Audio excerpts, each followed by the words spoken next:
Olá pessoal, tudo bem com vocês? Estão animados? Então vamos dar continuidade nas nossas aulas de avaliação do paciente crítico. Nós vamos iniciar então a parte da aplicação das escalas, das principais escalas que são utilizadas a nível de TI. Vamos iniciar então com as escalas de sedação e coma, né? Então, lá na UTI, a avaliação do paciente pelo enfermeiro, ele é de fundamental importância. Por quê? Porque o objetivo principal do paciente que está em cuidado intensivo é a manutenção da vida.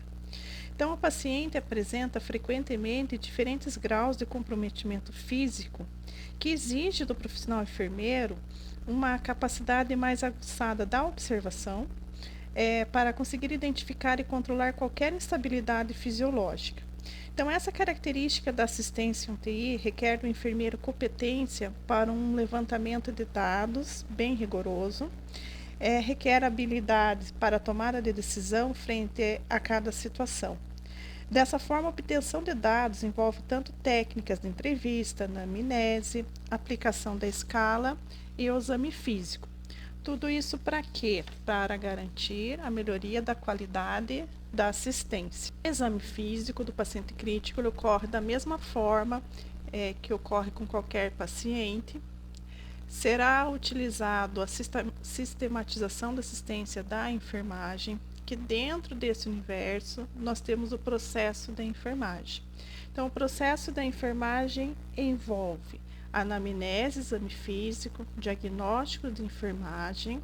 A partir do diagnóstico, fazemos o planejamento do cuidado, prescrevemos esse cuidado, em seguida avalia-se e revê todo esse processo. Tem cuidados que serão mantidos, tem cuidados que devem ser implementados e cuidados que devem ser retirados.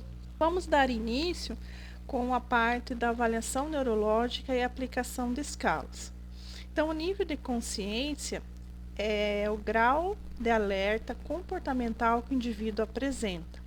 No cotidiano da equipe, cada profissional de saúde pode aplicar uma escala e isso tende a reduzir o grau de subjetividade da observação daquele profissional. A escala permite uma padronização na linguagem. Isso facilita tanto a comunicação oral como escrita e auxilia então na equipe no sentido de compreender como que está o paciente. A escala de coma de Glasgow é uma escala muito aplicada, muito utilizada. Ela foi criada por Graham Tisdale e Brian Janet no Instituto de Ciência Neurológica de Glasgow. Ela foi publicada em 1974, até hoje ela é usada com algumas modificações. Então, o que vem a ser a escala de coma de Glasgow? É uma medida clínica objetiva do grau de consciência e da gravidade e evolução de lesão cerebral em pacientes, inclusive os politraumatizados. Ela abrange 3 áreas comportamentais: a abertura ocular, a resposta verbal e a melhor resposta motora. Então, podemos aplicar a escala de Glasgow para avaliarmos o nível de consciência, principalmente após trauma cerebral, e também quantificar a gravidade dessa lesão e prever algumas consequências. Então, a aplicação da escala de Glasgow, nós temos os 3 itens a serem avaliados. A abertura ocular é uma graduação de 1 a 4, sendo 1 pior, 4 menor, resposta verbal de 1 a 5 e resposta motora de 1 a 6. Então, temos um mínimo de 3 e um total máximo de 15. O 8 é o limite para intubação. Pacientes que atingem um score de 8 ou abaixo disso, ele vai ter problema respiratório, ele precisa ser intubado. Um paciente com score de escala de Glasgow entre 13 e 15, significa que ele tem uma lesão leve. Entre 9 e 12, lesão moderada, e abaixo de 9, uma lesão grave ou em coma. Hoje a gente vai falar um pouquinho mais ali para frente, mas o processo de anotação da escala, da pontuação, nós abordamos na escrita os 3 momentos. Então, colocamos O de abertura ocular, por exemplo, atingiu um valor de 4, mais a resposta verbal, valor de 5, e a resposta motora, valor de 6. Então, 15 é a melhor pontuação, né? Se uma área não puder ser avaliada, nenhuma pontuação será dada àquela região, e a gente considera de não testável. Aqui tem uma outra forma de interpretar os resultados. De 13 a 15 pontos, lesão leve, é quando a pessoa consegue abrir os olhos, conversa e responde a dores e estímulos. 10 a 12, lesão moderada, o paciente não possui abertura ocular adequada e não responde facilmente a estímulos. 4 a 9 pontos já é uma lesão grave, o paciente está inconsciente e com dificuldades respiratórias, precisa ser entubado. E 3 pontos, lesão gravíssima. O paciente não apresenta resposta alguma, ele está em coma e pode evoluir para a morte cerebral. Durante a aplicação da escala, nós podemos ter algumas dificuldades, alguns fatores limitantes e que atrapalham o processo de avaliação. Temos 3 momentos sequenciais para a aplicação da escala. Então, vamos começar com o primeiro passo, que é o verifique, que tem o objetivo de checar fatores que interferem com a comunicação, capacidade de respostas e outras lesões. Diferenças culturais. Então, fatores pré-existentes como diferença cultural. A linguagem. Se o paciente fala outra língua, a gente se comunica com ele, ele pode não entender, né? Diferenças culturais. Às vezes, o significado de uma palavra dentro de uma cultura é uma coisa e para nós é outra. Às vezes, o paciente apresenta um déficit intelectual neurológico prévio, não tem capacidade cognitiva de resposta. Um paciente que teve um TCE, mas ele já tinha uma doença como Alzheimer, né? A perda auditiva ou impedimento de fala. Efeitos do tratamento atual. O paciente entubado não consegue falar, o paciente com tráqueo não consegue falar, o paciente sedado. O paciente entubado com traqueostomia ou que apresente outro fator que interfira no processo da fala, tem que ser anotado e classificado como não possível de fazer aquela avaliação. E também outras lesões na região de face pode atrapalhar o processo da fala. Fratura orbital craniana pode atrapalhar o processo de abertura e fechamento dos olhos, disfasia e hemiplegia, dano de medula espinhal. O esquema da avaliação da escala, primeiro é o verifique. Então, vamos verificar os fatores que interferem com a comunicação, capacidade de resposta e outras lesões. O segundo momento é observe a abertura ocular, o conteúdo do discurso e os movimentos dos hemicorpos, direito e esquerdo. A terceira etapa é o estimule, são feitas estimulação sonora, né, em ordem de tom, normal em voz alta, e a estimulação física. E o quarto é pontuar. Vamos começar com a abertura ocular. A abertura ocular pode ser graduada de 1, pior resposta, até 4, melhor resposta. Quando você classifica uma abertura ocular como sendo espontânea, nós estamos querendo dizer que o seu paciente tem os olhos abertos antes mesmo de você realizar uma estimulação. A abertura ao som é quando o paciente abre os olhos à medida que você o chama em tom normal ou ambiente. Neste caso, ele recebe 3 pontos. 2 pontos é quando ele abre os olhos somente à pressão, estímulo doloroso. E se o paciente não tiver abertura ocular espontânea ao som ou ao estímulo físico, ele receberá 1 ponto na escala. Caso o paciente em questão estiver com algum desses critérios que impossibilitem de realizar determinada parte do exame, você vai anotar como não testado. A escala de Glasgow mais atual, ela retira essa anotação à voz e substitui ao estímulo verbal, e a anotação à dor substitui pela palavra à pressão, né? Então, vamos aplicar a escala, observar e pontuar o score. Os locais para estimulação física adequados são 3 principais. Realizar uma pressão na extremidade dos dedos, normalmente utiliza-se uma caneta ou outro objeto, pinçamento do trapézio, incisura e na região da incisura supraorbitária. Atentar para realizar a estimulação por no mínimo 10 segundos, e a gente observa a não utilização da aplicação de pressão acima do osso externo. Resposta verbal.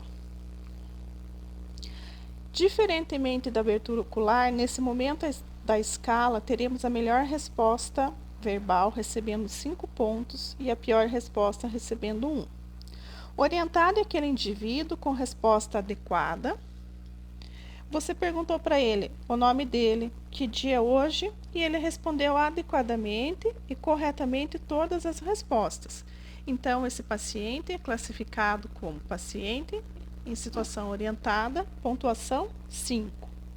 O paciente que não conseguir responder alguma dessas perguntas ou errá-las é aquele paciente que está confuso, desorientado e por isso deve receber 4 pontos na escala. Palavras isoladas inteligíveis, desculpe que está escrito errado ali, é quando o paciente vai receber a pontuação de 3 pontos, ele não consegue pronunciar palavras adequadas, na verdade ele acaba falando palavras desconexas com o contexto que você está questionando.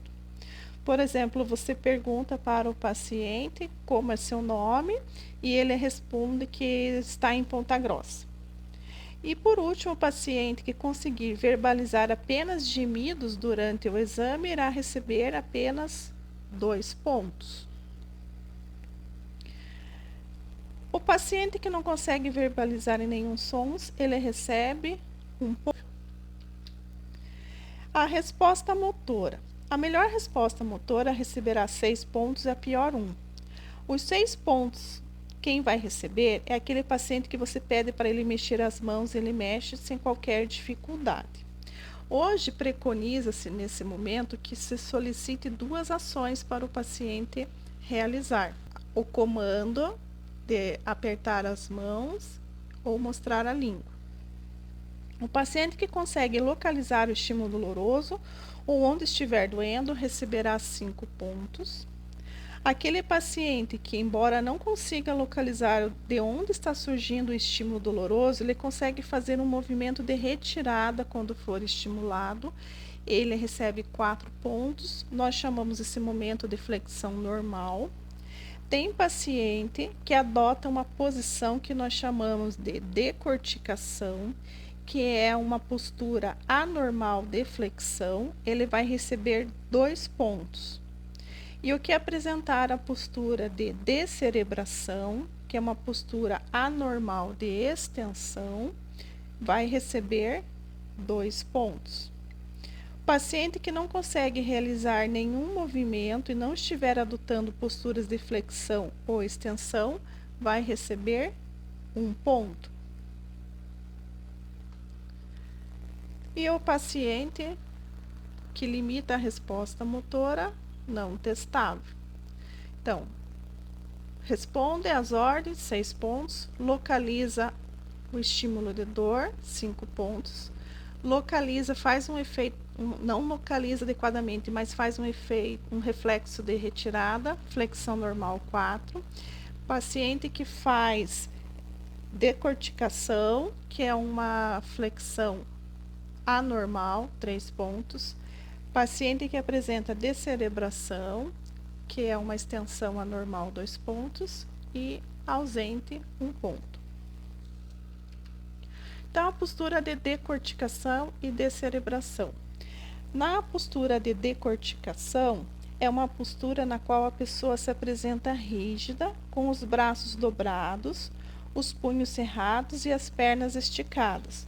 Os braços estão dobrados para dentro, em direção ao corpo, e os punhos e os dedos são dobrados e mantidos sobre o peito. A postura de decorticação é um sinal de dano no trajeto de nervos entre o cérebro e a medula espinhal. Ela é grave, mas não é tão grave quanto a descerebração. Ela pode ocorrer em ambos os lados do corpo, quando o indivíduo apresenta hemorragia intracraniana, quando ele apresenta trauma, TCE, aumento de pressão intracraniana, acidente vascular cerebral ou deteriorização de função cerebral, dentre outras. Na postura da descerebração, o paciente apresenta de forma anormal a manter os braços e as pernas esticados, os dedos dos pés apontados para baixo, cabeça e pescoço esticados para trás. Os músculos ficam tensos e rígidos, e a existência desse tipo de postura geralmente significa que houve graves danos cerebrais. A causa mais comum dessa postura é a lesão cerebral grave, né? Então, tumor cerebral, infarto cerebral, lesão, trauma, dentre outros. Aqui também tem mais uma imagem da pessoa decorticada e descerebrada.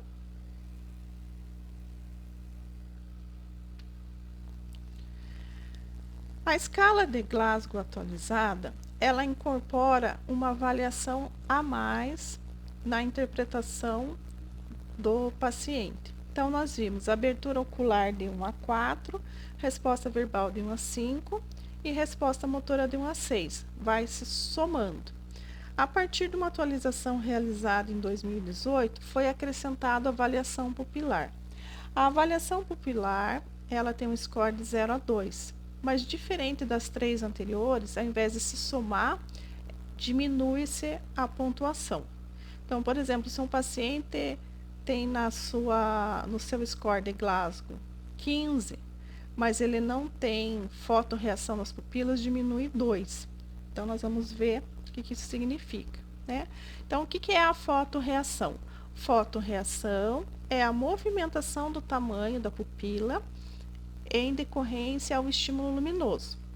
Então, essa região dos olhos é formada por 2 músculos, o radial e o circular, que são estimulados pelo simpático e pelo parasimpático. O sistema nervoso simpático promove dilatação e causa o que a gente chama de abertura da pupila midríase. O parasimpático causa constrição, fechamento da pupila, que nós chamamos de miose. Isso significa que o sistema nervoso periférico, simpático e parasimpático está funcionando. Quando se coloca o estímulo luminoso próximo aos olhos, para proteger o fundo do olho dessa intensidade luminosa muito grande e facilitar a visão, as pupilas se fecham. Num ambiente de pouca claridade, para enxergar melhor, as pupilas se dilatam. Então, a avaliação pupilar, nós temos 2 momentos: a parte da presença ou não da fotorreação e a característica da pupila, no tamanho, característica em relação ao tamanho e simetria. Então, nós temos as pupilas normais, que são chamadas de pupilas isocóricas. Elas reagem normalmente à luz, então a gente chama de pupilas isocóricas com fotorreação ou isofotorreagentes.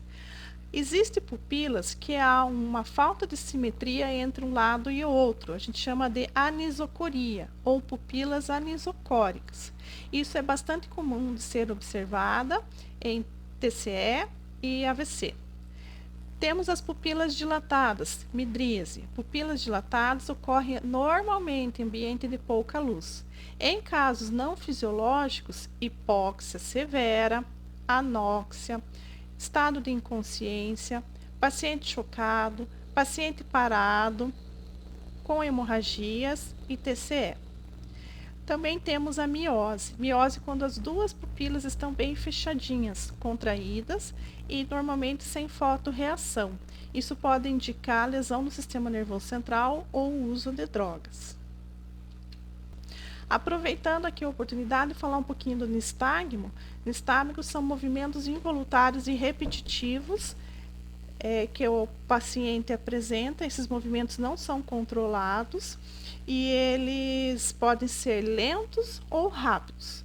Então, quando o paciente apresenta a movimentação dos olhos no sentido horizontal, nistagmo horizontal, nistagmo vertical e nistagmo rotatório. Então, aqui com relação à avaliação pupilar, nós temos o seguinte score. Se não tem fotorreação, nenhuma das duas pupilas reage ao estímulo de luz, ganha 2. Se uma reage e a outra pupila não, 1.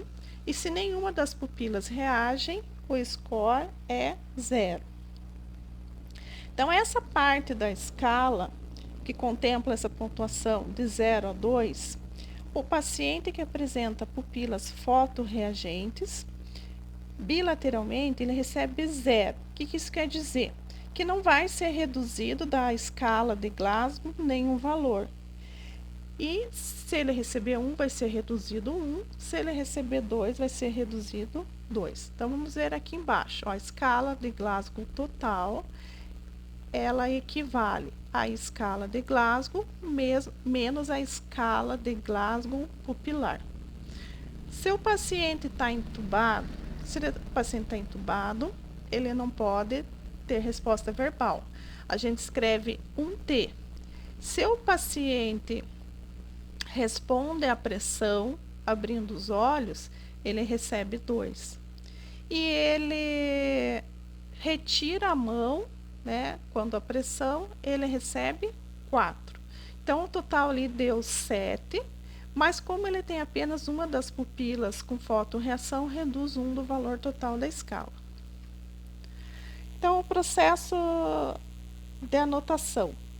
O processo de anotação, ele mudou um pouquinho. Antigamente, a gente colocava assim, escala de Glasgow 7, escala de Glasgow 12. Atualmente já não é aceito dessa forma. Nós precisamos descrever os 3 momentos da escala para identificar qual momento, de repente, que não conseguiu ser avaliado. Então, temos lá abertura ocular O, ou pode ser AO, resposta verbal M, melhor resposta motora M. Então, temos aqui embaixo, em vermelho no quadrado, a anotação, né? Escala de Glasgow. Abertura ocular 3, mais resposta verbal 4, mais resposta motora 13. Pode ser anotado dessa forma ou dessa forma, né? E quando não foi testado, coloca NT. Aqui nesse quadradinho é só para a gente visualizar e facilitar a memorização, que a abertura ocular é de 4 a 1, a resposta verbal de 5 a 1 e a resposta motora de 6 a 1. Aqui nesse quadro maior à direita, nós temos uma outra forma de anotação que é bem interessante, que ela vai mostrando a evolução ou involução do paciente. Então, aqui a abertura ocular, em tal horário, por exemplo, 8 da manhã estava ausente, mas às 10 da manhã, a abertura ocular já ocorria após a estimulação sonora. Mas, sei lá, ao meio-dia, ele já não respondia a estimulação sonora, só a estímulo doloroso. Da mesma forma, a resposta verbal. Na primeira avaliação, vamos dizer às 8 da manhã, não tinha resposta verbal, depois evoluiu para resposta verbal quando solicitado e depois apresentou uma resposta verbal confusa. Aqui estava ausente resposta motora, depois já apresentou uma flexão normal, depois já apresentou uma localização do estímulo. Então, por fim, gente, aqui é a escala de Glasgow, tem a parte da escala mais antiga e a escala mais atual. Só vale lembrar que a escala de Glasgow não se aplica em indivíduos sedados. Em indivíduos sedados, nós vamos ter escalas específicas de sedação. As escalas de sedação são escalas subjetivas para avaliar o grau de sedação dos pacientes, visando evitar a sedação insuficiente ou excessiva. Então, nós temos a escala de sedação de Hansen, que foi desenvolvida por Michael Hansen, um médico irlandês. O score baseia-se em critérios clínicos para classificar o nível de sedação, de 1 a 6, sendo 1 o paciente mais agitado, combativo, que corre risco de desenvolver a ele mesmo e a equipe, e o grau 6 é o paciente mais sedado, mais tranquilo, sem resposta ao estímulo verbal ou físico. Essa escala tem uma desvantagem porque ela apresenta poucos níveis de avaliação. Então, por exemplo, ali, o paciente acordado, ele pode ser classificado na mesma categoria de paciente ansioso, né? E o paciente agitado, no manejo clínico, possui diferentes abordagens. Então, tem uma outra escala, que é a escala de Richmond, de agitação e sedação, também denominada de escala de Haas. Então, é uma escala também utilizada para avaliar o grau de sedação de um paciente que necessite de cuidados críticos ou esteja sob agitação psicomotora. Então, na escala de Haas, nós temos o 0. O 0 é o indivíduo alerta e calmo. Essa escala pode categorizar de 0, mais 1, mais 2, mais 3, mais 4, que o indivíduo do estágio de normalidade vai ficando inquieto, agitado, muito agitado e combativo. Do 0, podemos descer a escala para menos 1, menos 2, menos 3, menos 4, menos 5. Quanto mais longe do 0, mais profunda é a sedação e ele entra em coma. Então, como é que a gente aplica essa escala? Primeiro, observa-se o paciente. Se ele está alerta, inquieto ou agitado, vai de 0 a mais 4. Se não tiver alerta, você vai chamar pelo nome, né? Vai chamar o paciente e pedir para ele abrir os olhos.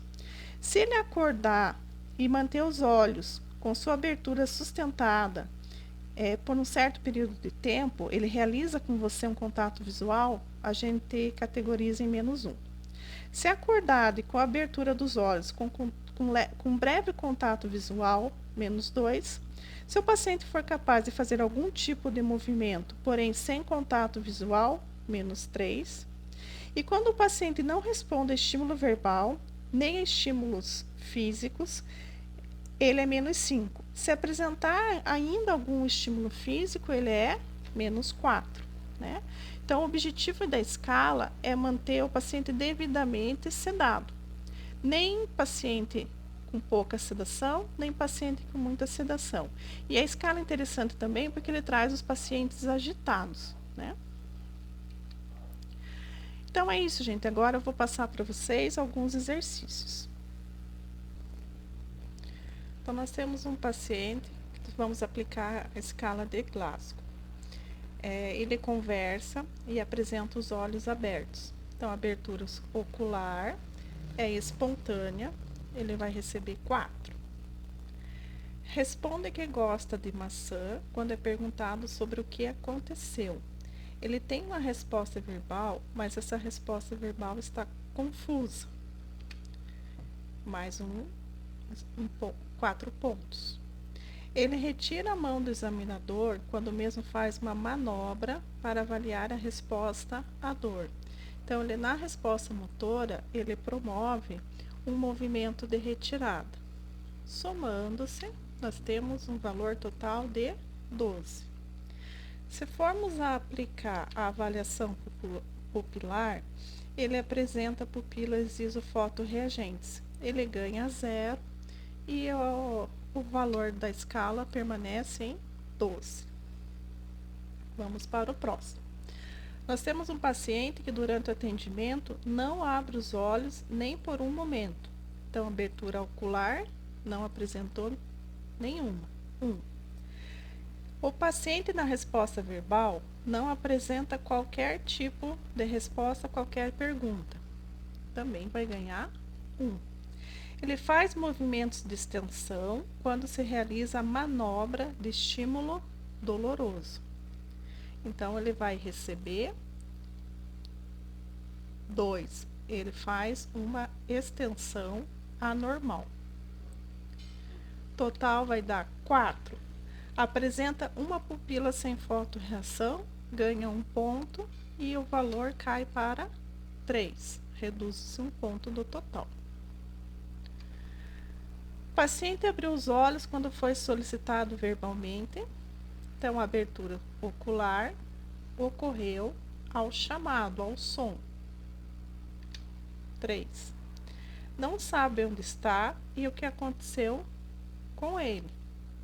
Ele está com relação à resposta verbal, apresentando atividade confusa. Retira a mão do examinador quando o mesmo faz uma manobra para avaliar resposta à dor. Ele faz um movimento de localização da dor, que é o reflexo de retirada da dor. Então, no total aqui deu 12. Avaliando a pupila miótica e fotorreagente, o que interessa aqui é a fotorreação, não diminui nada, mantém-se com score de 12. O paciente foi encontrado falando o que tinha acontecido. Sabe o seu nome e onde mora. Levanta somente o braço esquerdo solicitado, pois o direito dói. Então, abertura ocular espontânea. Ninguém vai ficar falando o que tinha acontecido de olhos fechados, né? Ele estava conversando, lúcido e comunicativo. A resposta verbal orientada, e ele somente levanta o braço esquerdo, pois o direito dói. Então, o que a gente vai avaliar aqui? Que ele levantou o braço. Ele não levantou o direito, porque ele está com alguma lesão ou dor. Então, ele obedece a comandos, né? Total dá 15. Vamos ver as pupilas isofotorreagentes, mantém o score de 15. O paciente realiza abertura ocular ao estímulo de pressão, ao estímulo de dor, vai ganhar 2. O paciente está entubado, ele vai ter alguma resposta verbal? Nenhuma. Daí a gente tem que lembrar de pôr o T. Faz movimento de flexão anormal. Movimento de flexão anormal, ele vai ganhar 3. Total das 6T, vamos ver as pupilas. Pupilas anisocóricas e sem fotorreação. Importante que está sem fotorreação aqui para aplicação da escala. Vai reduzir 2, porque nenhuma das pupilas está apresentando fotorreação. O score cai para 4. O paciente, durante o atendimento, abre os olhos somente quando é solicitado. Então, a voz, ao som, 3. Resposta verbal. Quando perguntamos seu nome, ele diz que está bem. E perguntamos o que aconteceu, ele responde sim. Ele está aplicando palavras inapropriadas e confuso. Essa parte aqui, até para nós, fica confuso, né? Palavras inapropriadas, na verdade, são palavras que não têm nada a ver com o contexto. E paciente tetraplégico não obedece a comandos. Então, eu não posso avaliar a resposta motora. Ela não é testável. Então, só soma esses dois valores aqui e as pupilas isofotorreagentes. Próximo. O paciente não apresenta abertura ocular nenhuma. 1. Ao ser perguntado seu nome, emite sons incompreensíveis. Resposta verbal. 2. Apresenta movimentos de extensão anormal, decortificação. 2. Somando dá 5. Apresenta pupila midriática sem fotorreação, diminui 2, vai ficar com 3. Então é isso, espero que todos tenham compreendido e aproveitado bem a aula. Até mais, abraços.